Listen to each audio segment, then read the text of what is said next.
Olá, sejam bem-vindos. Estamos de volta com o canal Palavra que dá vida ao homem, lição número 3, eleição e predestinação, lição que está prevista para o dia 19 de abril. O texto áureo diz: como também nos elegeu nele antes da fundação do mundo, para que fôssemos santos e irrepreensíveis diante dele em amor, e nos predestinou para filhos de adoção por Jesus Cristo para si mesmo, segundo o beneplácito da sua vontade. Efésios capítulo 1, verso 4 e 5.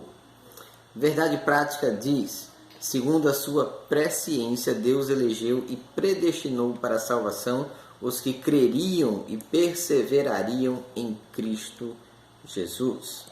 Muito bem. Nossa lição bíblica em classe está em Efésios capítulo 1, versos do 4 ao 12, que diz: como também nos elegeu nele antes da fundação do mundo, para sermos santos e irrepreensíveis diante dele em amor, e nos predestinou para filhos de adoção por Jesus Cristo para si mesmo, segundo o beneplácito da sua vontade, para louvor e glória da sua graça, pela qual nos fez agradáveis a si no amado, em que temos a redenção pelo seu sangue e remissão das ofensas, segundo as riquezas da sua graça, que ele tornou abundante para conosco em toda sabedoria e prudência, descobrindo-nos o mistério da sua vontade, segundo o beneplácito que propusera em si mesmo, de tornar a congregar em Cristo todas as coisas, na dispensação da plenitude dos tempos, tanto as que estão no céu como as que estão na terra. Nele, digo, em quem também fomos feitos herança, havendo sido predestinados conforme o propósito daquele que faz todas as coisas segundo o conselho da sua vontade, com o fim de sermos para louvor da sua glória, os que primeiro esperamos em Cristo. Muito bem, esta é a leitura bíblica em classe. Objetivo geral diz o seguinte: informar que Deus soube de antemão, por meio da sua presciência, quais as pessoas que creriam em Cristo e seriam predestinados a receber tais bênçãos, né? Muito bem. Nós vemos que a lição de hoje vai falar sobre eleição e predestinação. O que é predestinar? É prever o destino previamente. O que é elegido ou escolhido é aquele que foi escolhido por alguém. Alguém escolheu, alguém se agradou, tá certo? Porém, nós vamos ver que essa predestinação, esta eleição, ela não é pré-estabelecida apenas no querer de Deus. Deus não escolheu alguém para o céu ou alguém para o inferno. Ele não faz esse tipo de escolha a nível de predestinação. Nós vamos ver que apenas está predestinada ao céu a igreja. Quem é a igreja? Todo aquele que aceita Cristo, que aceita-o como seu Salvador, que anda nos seus estatutos. Então, essa predestinação, ela é acompanhada de um condicionamento que nós vamos ver no decorrer da lição. Então, o nosso foco é aprender sobre a eleição e a predestinação. Nós vamos ver que essa eleição ela é desde antes da fundação do mundo, e entender a predestinação bíblica, como é que isso é retratado dentro da Bíblia, da Palavra de Deus. Muito bem. Na introdução da lição, o comentarista vai dizer o seguinte: a eleição e a predestinação são dois termos importantes da compreensão da doutrina da salvação. Esses vocábulos que estão ligados entre si vão ajudar a entender como fica o plano geral para os pecadores, ou seja, a humanidade de forma geral. Então essa eleição, ela será segundo a presciência de Deus. Deus, na sua infinita sabedoria e através dos seus atributos divinos, sendo um deles a presciência, capacidade de saber todas as coisas, ele vai saber aqueles que chegarão ao céu e aqueles que não chegarão ao céu. Isto não é predestinar alguém para o céu, isto é saber quem vai ao céu. É diferente. Não é jogar alguém no inferno, é saber quem vai ao inferno. É diferente. Então vejamos. Eleitos para quê? Eleitos para uma vida santa e irrepreensível. A dádiva da eleição precede a nossa existência. Antes da fundação do mundo, Deus planejou salvar e capacitar para uma vida de santidade os que elegeu de antemão. A eleição divina, eleição traz a ideia de escolha, mas se nós formos olhar uma referência no livro de Efésios, vamos olhar Efésios, capítulo de número 1, verso de número 4, nós vamos ver que Deus ele mencionou 3 aspectos dessa escolha. Primeiro, em quem fomos escolhidos? Quem nos escolheu? Cristo. Então essa escolha é cristocêntrica. Segundo, quando foi feita essa escolha? Essa escolha foi feita antes da fundação do mundo. E terceiro, qual a finalidade dessa escolha? A finalidade dessa escolha é para que fôssemos santos e irrepreensíveis, é a primeira característica que ele vai apontar. Donald Stamps, editor da Bíblia de Estudo Pentecostal, ele vai afirmar que a eleição da pessoa ocorre somente em união com Cristo. E ninguém é eleito sem estar em Cristo, Isso é importante. Ele vai também, vamos ver também aqui uma referência importantíssima, em 1 Pedro, capítulo de número 1. 1 Pedro, capítulo 1, verso 2, que diz: eleito segundo a presciência de Deus Pai. Então Deus já sabia, já conhecia.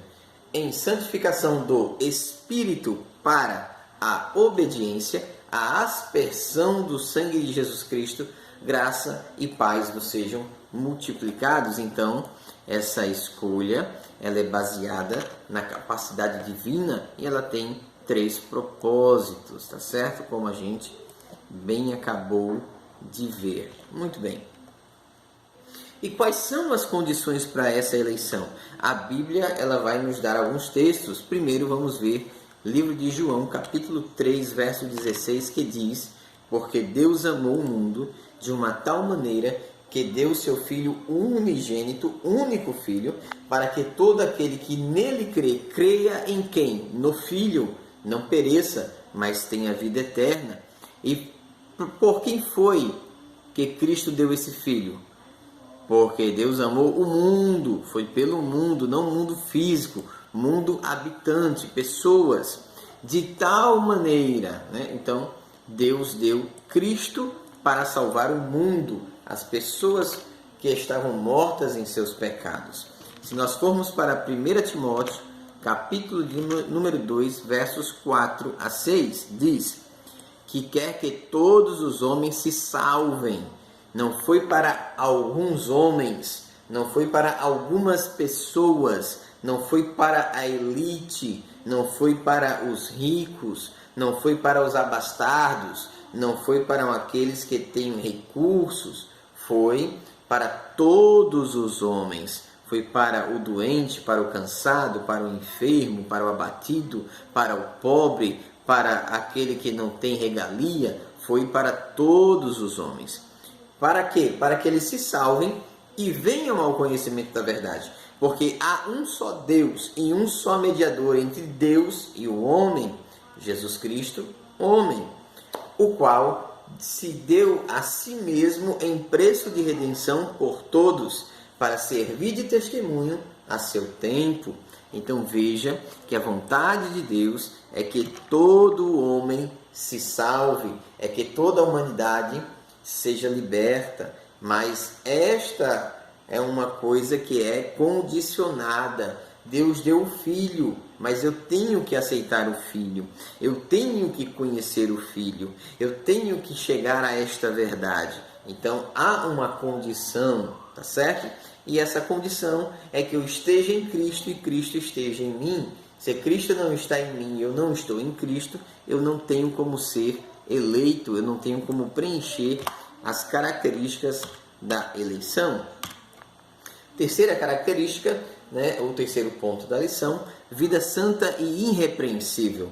Paulo ele vai enfatizar que esta eleição tem a finalidade de que nós, que somos eleitos, escolhidos, que estamos em Cristo e Cristo está em nós, sejamos irrepreensíveis diante dele.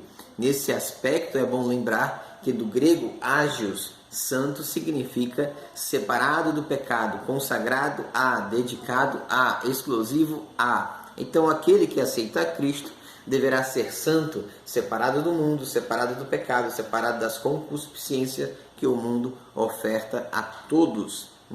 Nós temos um texto em 1 Pedro, capítulo de número 1, verso 15 e 16. Mas assim como é santo aquele que os chamou, sejam também santos vós, em tudo o que fizerem, pois está escrito, sede santos, porque eu sou santo. Então, Deus fazendo aí, aqueles que Ele elegeu, aqueles que Ele chamou, nós precisamos preencher o requisito da santidade. Filipenses capítulo 2, vamos olhar aqui uma outra referência, Filipenses capítulo de número 2, verso 15. Para que sejais irrepreensíveis e sinceros, filhos de Deus inculpáveis, no meio de uma geração corrompida e perversa, entre a qual resplandeceis como astros no mundo. Deus está dizendo, você é santo, você é eleito, você é irrepreensível, você é chamado, você é eclésia, igreja, chamados para fora. Então, dê o exemplo, viva o exemplo, seja o exemplo, ande como exemplo. Que as pessoas olhem para mim, olhem para você e vejam um testemunho vivo, que não sejamos nós disseminadores de contenda, de falsidade, de desonestidade ou de qualquer outra coisa que possa comprometer a imagem do Evangelho, tá certo? Lembremos disso. Quarto ponto, nós vamos ver a vida dos eleitos. Então, a vida dos eleitos ela tem algumas características que nós vamos encontrar no livro de Gálatas. Quem é eleito precisa cumprir uma outra série de requisitos, Então, há obras que são chamadas de obras da carne e há obras que são chamadas de obras do Espírito. Quando nós vamos para Gálatas capítulo 5, verso de 22 a 25, nós vamos encontrar os seguintes textos. Mas o fruto do Espírito é amor, gozo, paz, longanimidade, benignidade, bondade, fé, mansidão, temperança. Contra estas coisas não há lei. E os que são de Cristo crucificaram a carne, meu desejo, minhas paixões, minhas concupiscências, aquilo que eu gostava, aquilo que eu fazia, tudo isso deve ser crucificado em Cristo, deve morrer em Cristo. Se vivermos em espírito, andemos também em espírito. Não é que haverá homens ou pessoas em estados de perfeição, mas que precisamos buscar a cada dia nos aperfeiçoar em Cristo e fazer a vontade de Cristo. Se já não vivo eu, Cristo vive em mim, então eu tenho que vigiar, me policiar e me guardar de práticas que antes eu exercia. É fácil? Não. É difícil? Sim. Por quê? Porque nem todo dia você está num mar de santidade. Nem todo dia você ouve anjos cantarem louvores a Deus. Nem todos os dias os céus estão abertos sobre a vossa cabeça, Então, há dias que são terríveis, há dias que são negros, há dias que são sombrios. Isso é apenas o reflexo da humanidade que há em você, da marca ou do resquício do pecado. E você não consegue ser santo 100% do tempo, em todo o tempo, tá certo? É importante que a gente tenha essa noção para evitarmos o excesso de falsa santidade que às vezes permeiam as igrejas. Tem gente que quer ser o que não é, tem gente que fala o que não é. Então eu preciso começar a entender essas coisas com mais maturidade. No tópico de número 2, nós vamos ver a predestinados para filhos de adoção. Deus tem alguns tipos de filhos. Ele tem filhos por eleição, são o povo de Israel, a nação hebraica. Ele também tem filhos por adoção, somos nós, sou eu, é você, que através de Cristo Jesus fomos adotados como filhos e temos acesso à presença de Deus. A predestinação, ela vem do grego, né? Proorison, eu não falo grego, tá certo? Não sei a pronúncia correta. Estou aqui me arriscando com vocês apenas no intuito de levar a palavra. Mas essa pronúncia ou essa palavra, ela é traduzida como predestinar. É formado pelo vocábulo horizon, né, que significa determinar, e pela preposição pro, que indica algo feito antes, ou seja, predestinar, nesse sentido, significa literalmente determinar antes. E o que é que Deus determinou antes? Ele determinou que a salvação foi para todos os homens. Ele determinou que a igreja ela será destinada ao céu. Isso foi determinado. Veja que a Bíblia diz que o inferno foi feito para Satanás e seus anjos. Não foi para mim, não foi para você. Por que que o homem vai para o inferno? Porque é sem vergonha, gosta de ir onde não é chamado, quer ir lá. Mas não foi para mim, não foi para você, não foi para nós, foi para o diabo e seus anjos. Esse sim está destinado a ser lançado no inferno. Por quê? Porque se absteve de Deus, escolheu o mal, enveredou por maus caminhos e foi sentenciado a esse destino. Mas o homem não foi sentenciado ao inferno. O homem foi predestinado em Cristo a ir ao céu a partir do momento que ele está em Cristo, reconhece Cristo, aceita Cristo, vira a igreja, confessa que é pecador e que carece dos cuidados do seu Senhor, que é Cristo Jesus. Se nós formos para o livro de Romanos, no capítulo de número 8, verso de número 29 e 30, diz: pois aqueles que de antemão conheceu, também os predestinou para serem conformes à imagem de seu Filho, a fim que ele seja o primogênito entre muitos irmãos. E aos que predestinou, também chamou, e aos que chamou, também justificou, e aos que justificou, também glorificou. Tá certo? Então tudo isso é em Cristo, por Cristo, para Cristo, por meio de Cristo. Que isso fique claro, tá bom? Filhos por adoção. Paulo é o único escritor do Novo Testamento que emprega o termo adoção, conforme Romanos, capítulo de número 8, verso 15. Pois vocês não receberam um espírito que os escravize para novamente temer, mas receberam o espírito que os adota como filhos, por meio do qual clamamos, Abba, Pai. Nós podemos ver ainda o verso de número 23, que diz: e não só isso, mas nós mesmos, que temos os primeiros frutos do Espírito, gememos interiormente, esperando ansiosamente nossa adoção como filhos, a redenção do nosso corpo. Isto é, a adoção de Cristo, tá bom? Então somos filhos por adoção. Louvado seja o nome santo e eterno de Jesus. Tópico de número 3, os privilégios da adoção. Vamos a Gênesis capítulo 1, versículo de número 26. E disse-lhe Deus: façamos o homem a nossa imagem, conforme a nossa semelhança, domine ele sobre os peixes do mar, sobre as aves do céu, sobre os animais grandes de toda a terra e sobre todos os pequenos animais que se movem sobre a terra. Qual era a ideia de Deus, o intuito de Deus, a origem primária de Deus para o homem. Façamos o homem à nossa imagem, conforme a nossa semelhança.